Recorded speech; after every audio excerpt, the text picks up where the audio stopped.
project is on paddy crop classification using Jetson board, and these are our team members.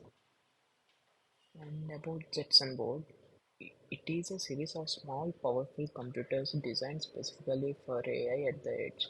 These compact devices offer high performance, energy efficiency, and rich software support, making them ideal for a wide range of applications. From robotics to computer vision, IoT to natural language processing, the Jetson Xavier NX is capable of handling complex AI tasks with ease. Its compact size and energy efficiency make it perfect for deployment in various environments, from industrial settings to remote areas. Let's take a look into some of the features of the Xavier NX. Compact size. The Xavier NX board is designed to be small and portable, making it easy to integrate into various systems. High performance. With its powerful processing capabilities, the Jetson Xavier NX can handle complex AI tasks quickly and efficiently. Energy efficiency. The device is designed to be energy efficient, reducing power consumption and extending battery life. Rich software support. The Xavier NX comes with a wide range of software tools and frameworks, making it easy to develop and deploy AI applications.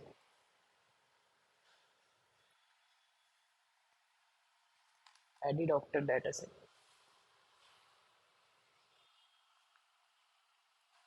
Let's talk about Paddy Doctor dataset.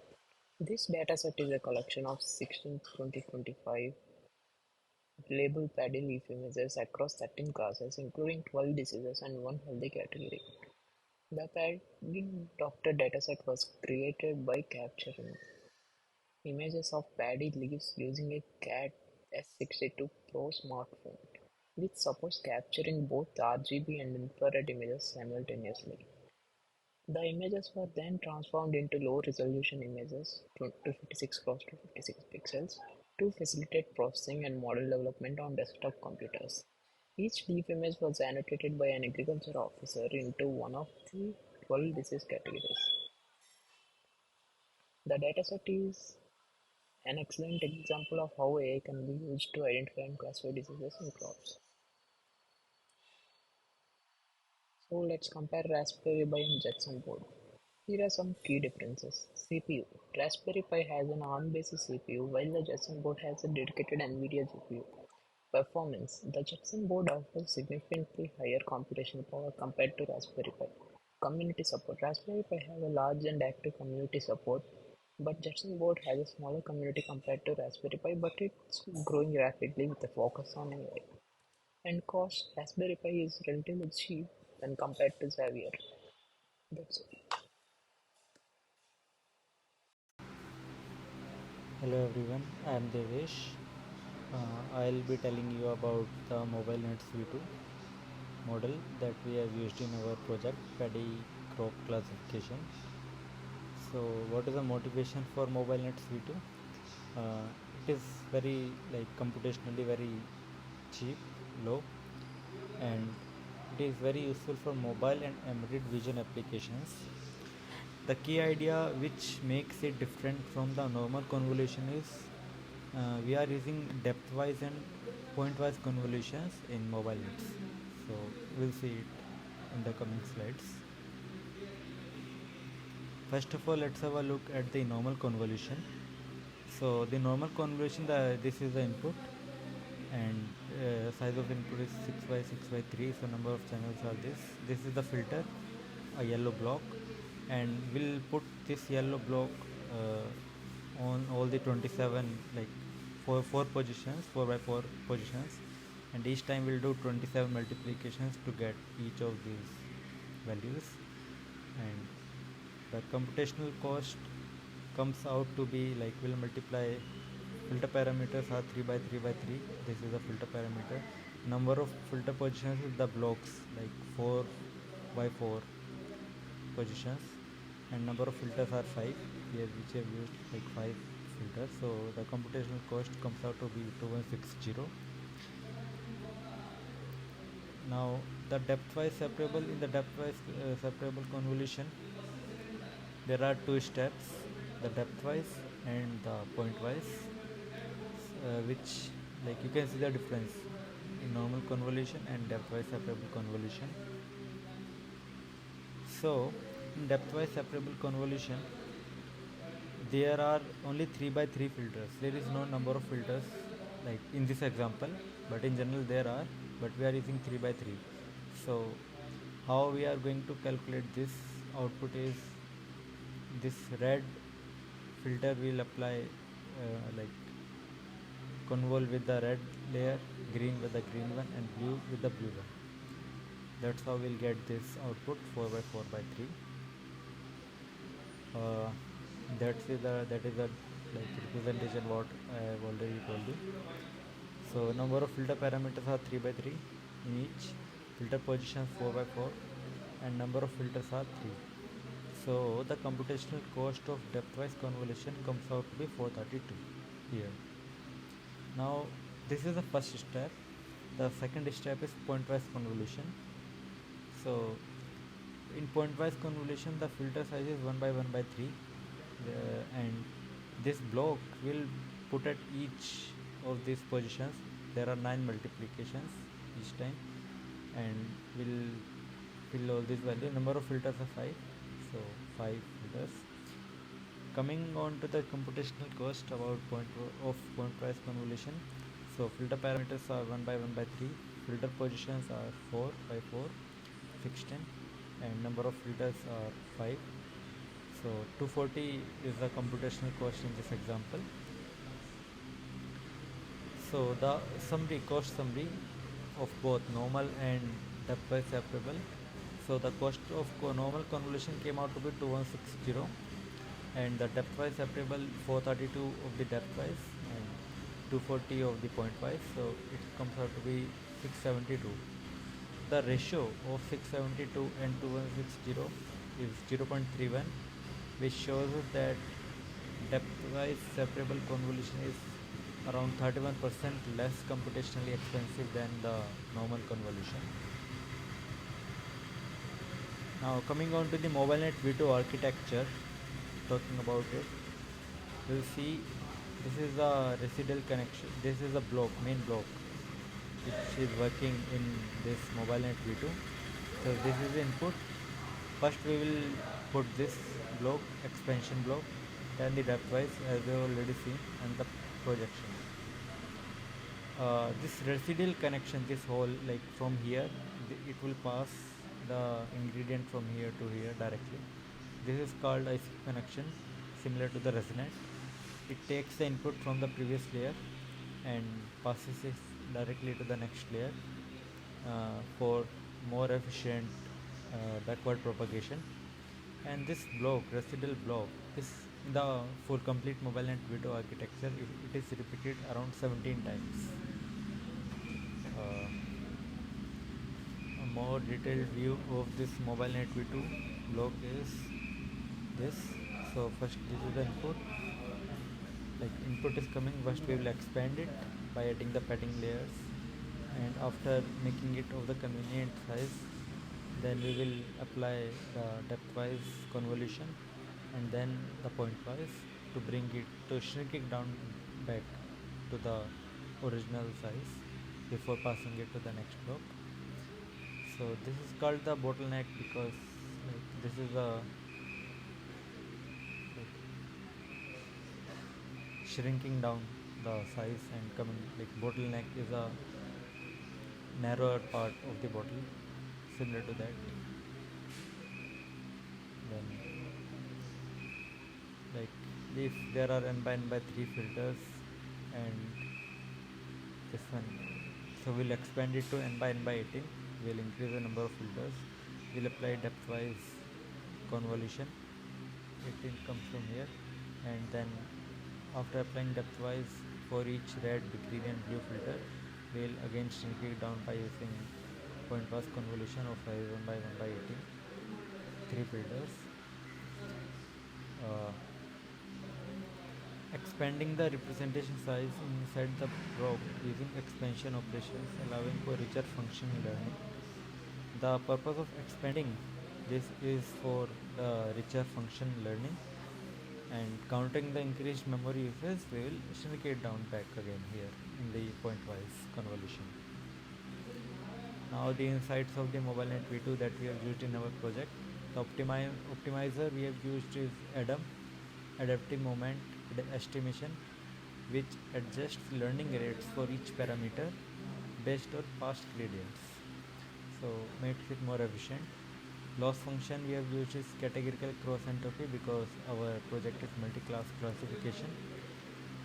And third one, base model is transfer learning, which is pre-trained on the heavyweights before and on the models like VGG16, ResNet 50, MobileNetV2. And number of layer it depends on the model. So totally like in general 8 dense layers plus input and output layer.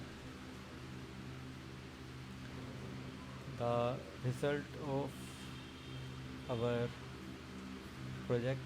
So as you can see here, this is the confusion matrix we have got diagonally correct labels and the incorrect ones. Class names, all the 13 classes and each type. The precision matrix of each class, recall and F1 score. So yeah, here.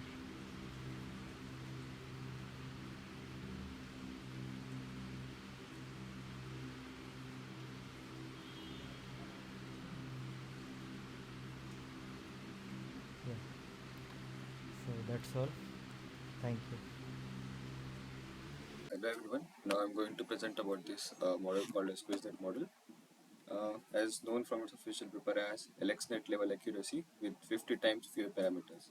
So our model has 7 million parameters, and this model is being trained from scratch. Like the previous model, we have not used transfer learning here, and this model has been trained from scratch. Now we'll see like what are the strategies which have been used.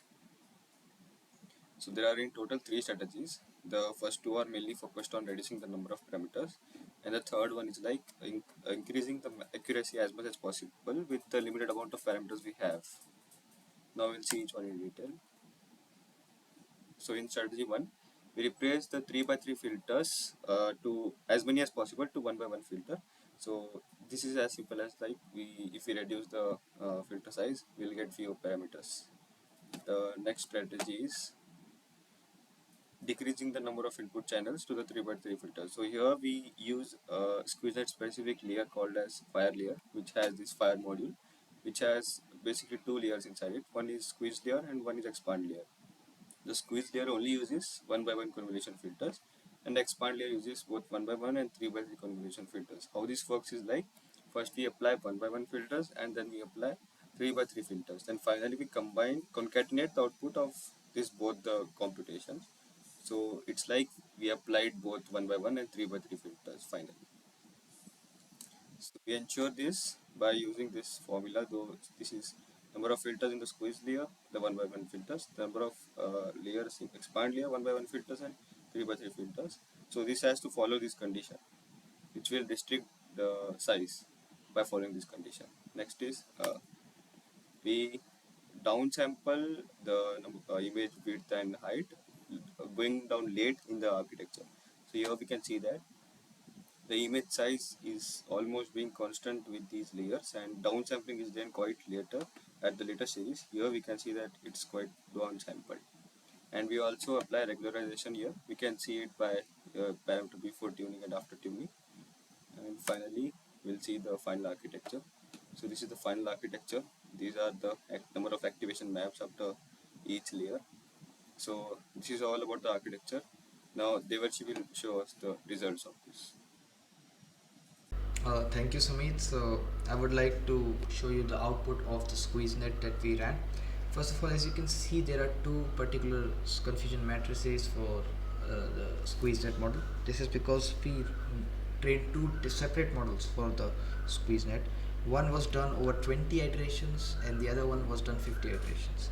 Now we did this because initially we thought that the model would overfit at 50 iterations. So we made an intelligent guess at 20 iterations that we should stop right there, and also because the model was taking too long to train, so we wanted to test it out first. So at 20 iterations we got this particular confusion matrix, and at 50 iterations we got this confusion matrix. After running the model for 50 iterations, we found out that it was not overfitting at all. This is the precision recall and F1 score for the respective 50 and 20 iterations confusion matrix. Now I would like to discuss about the challenges that we faced during the execution of this whole project. Well, first of all, when we started this project, we wanted to use Raspberry Pi 3. We were given this particular model, Raspberry Pi 3 model B, for our project. So our initial plan was to train our model on Raspberry Pi, but given its affordability first of all and popularity in the community, it seemed like an excellent choice. But we later discovered that this came with a lot of set of problems. So firstly, we encountered issues with Python version compatibility. Raspberry Pi 3 had very limited options for Python distributions, and we had to ultimately choose Python 3.7. Second of all, Raspberry Pi 3 or Raspberry Pi 3 does not have official TensorFlow distribution, so we could not find any official source to download and install TensorFlow.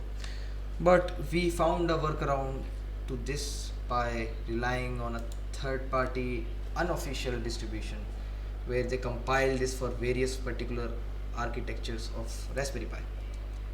So yes, also we chose a particular Python version, Python 3.7, because the project that we were referring to in GitHub, they had their model trained on a specific TensorFlow version. So we had to match that particular TensorFlow version and ultimately match the Python distribution because we wanted to be consistent with the project that we were following. So in our efforts to find a compatible TensorFlow version, we used this unofficial GitHub repo to install TensorFlow. Now this particular repository, there are various distributions. We chose one of these. Our architecture was AARCH64, so we use this particular TensorFlow version, and this is a shell command. So basically the shell command will have a set of commands which will aim to install a TAR file. Now TAR file is basically a compressed binary, but the problem is the distributor, the owner of this repository, had all these TAR files hosted on his Google Drive. So the first error that took most of our time on Raspberry Pi execution was that when we were trying to install the TAR file, download the TAR file through the shell commands, it was not returning the TAR file to our computer. Instead, it was returning an HTML page which said, "Do you want to scan for viruses?" Now we spent countless of hours trying to debug what the cause of the error was, and finally when we checked the file that was actually being downloaded, we found out that it was an HTML page instead of a TAR file. So what we did was we visited the link that the sh shell command was redirecting to, and we downloaded the TAR file manually from the Google Drive of the user. So after hooks and crooks and all of debugging, we were able to install the required TensorFlow version, and we thought that our problems would be over. But when we managed to install the TensorFlow version, we encountered another critical error. That particular TensorFlow was not compatible with the Python version that we had installed on Raspberry Pi 3. We tried countless of different combinations, but we were not able to mitigate this error. Basically the error was something along the lines of that this particular model file that you're trying to test or train was trained in a different TensorFlow version, but when we checked which TensorFlow version was it trained on and what the TensorFlow version was running on our Raspberry Pi 3, they were practically the same. So we could not figure out what the issue was. So at this point we realized that continuing with Raspberry Pi 3 would be very counterproductive. So after careful consideration of and several hours of troubleshooting, we requested our project guide, Dr. Pawan sir, to provide us with a solution, and he provided us with Jetson Xavier NX board. Now this transition from Raspberry Pi to Jetson Xavier was really a game changer. because unlike the Raspberry Pi 3, we encountered no compatibility issues. The installation process was for the TensorFlow was straightforward, and the model training proceeded without any significant problems. In conclusion, I could say that transitioning to Jetson board allowed us to circumvent all these issues and successfully complete our project. This experience, it marked the importance of selecting the right hardware and the software tools to ensure compatibility and streamline the development process. Thank you.